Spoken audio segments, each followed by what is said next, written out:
당신이 나를 사랑한다면 나 없이 아무것도 하지 말아요. 말하지 않아도 내가 원하는 걸 알아야 해요. 공갈 협박으로도 가고. 안녕하세요.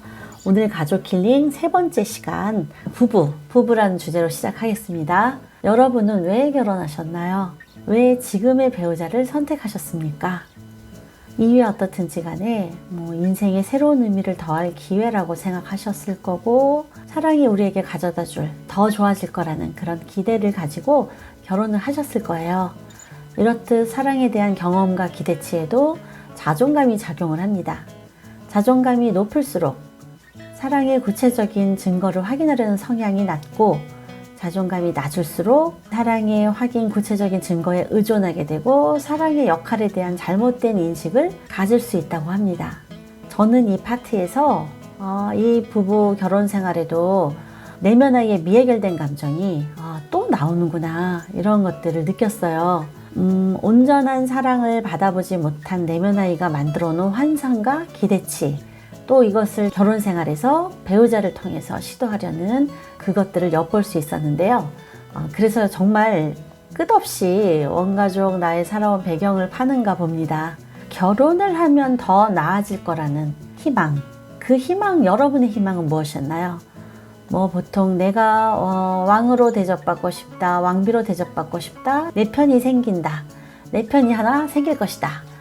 또 혹은 저 같은 경우는 꼭 필요한 사람이라는 그 느낌을 갖고 싶었고, 귀한 대접을 받고 싶었고, 또 뭐가 있을까요? 아무튼 이것들이 굉장히 컸어요. 그래서 결혼 생활에서 제가 힘들었던 게 뭐였냐면, 내가 꼭 필요한 사람이다, 나를 사랑한다는 그 느낌을 갖게 해달라. 어쩌면 이것이 제가 원가족에서 부모님께 간절히 원하던 그 내면아이의 감정이었던 것 같아요. 그래서 저는 제가 이상하다는 생각을 했어요. 너무 남자가 멋있어가지고 남편이 멋있어서 이렇게 내가 매달리나? 이런 생각을 했는데, 지금 생각해보면 그런 것은 아니었던 것 같아요. 제가 꼭 필요한 사람이라는 그 느낌을 받고 싶었다. 이것은 제가 원가족에서 좀 사정상 좀 다른 집에 보내질 수도 있는 그런 환경이었거든요. 그래서 저는 그것이 굉장히 슬펐어요. 그래서 너는 우리 집에서 꼭 필요한 사람이야, 널 버리지 않을 거야, 이거를 확신을 시켜줬으면 하는 바람이 있었어요. 바람이라기보다 아주 생존이었죠, 저에게는. 그래서 그런 사람이 되기 위해서 할 수 있는 건 제가 다 했던 것 같습니다. 그래서 이 파트에서 미해결된 감정, 어린아이의 그런 것들을 다시 한번 실현하는 그 시도를 느낄 수 있었어요. 지금 제가 말씀드렸던 것처럼 이 책에도 나와요. 이런 본인들의 바람이 부모님과의 사이에서 이루어진 걸 본 적이 있습니까? 라고 말해요. 이게 그 말뜻이에요. 그거에서 제대로 이루어지지 못했다는 그 느낌 때문에 끝없이 성인이 돼서도 나에게 중요한 사람에게 그거를 요구하죠. 보장받고 싶어 한다고 하면 맞을까요? 그것을 끊임없이 확인하려고 해요. 이런 것들이 부부 생활을 힘들게 하는 요소가 되지 않을까.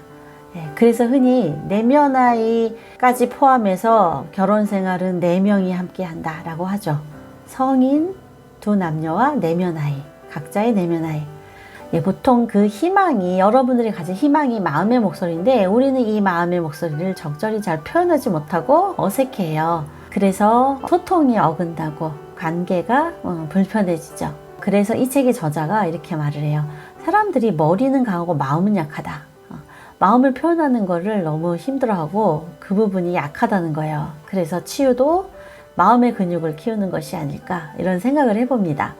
좋은 집을 짓고 건강한 가족을 이렇게 만들기 위해서는 머리와 마음 모두 중요하다라고 말을 하는데, 너무 이 부분이 전 너무 많이 와닿았어요.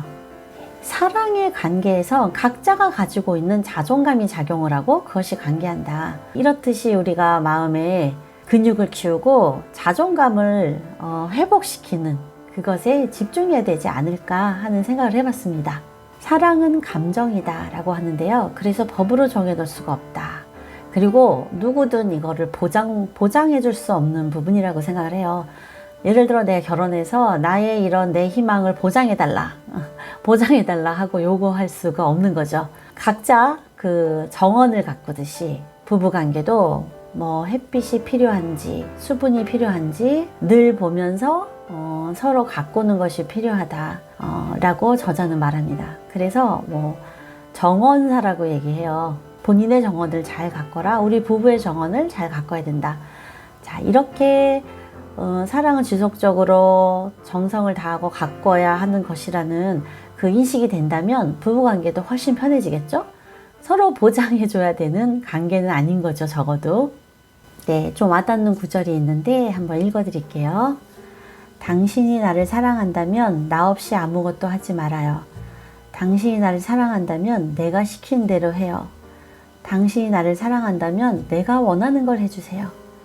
당신이 나를 사랑한다면 말하지 않아도 내가 원하는 걸 알아야 해요. 예, 이것이 당신의 결혼이 행복하지 않은 이유라고 합니다. 이런 습관이 결국은 나중에는 뭐 공갈 협박으로도 가고 두 사람의 그 관계에 족쇄를 채우기도 하고요. 관계에 그 목을 조를 수도 있다라고 저자가 강력한 메시지를 전달해요.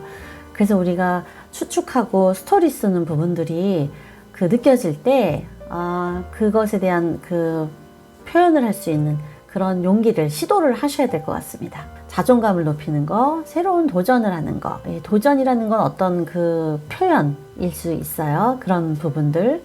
그리고 또 하나는 이런 새로운 창조를 할 수 있기 위해서 새로운 자극을 계속 받아들이는 거. 이 세 가지가 우리가 해야 될 일이다 라고 저자는 말합니다.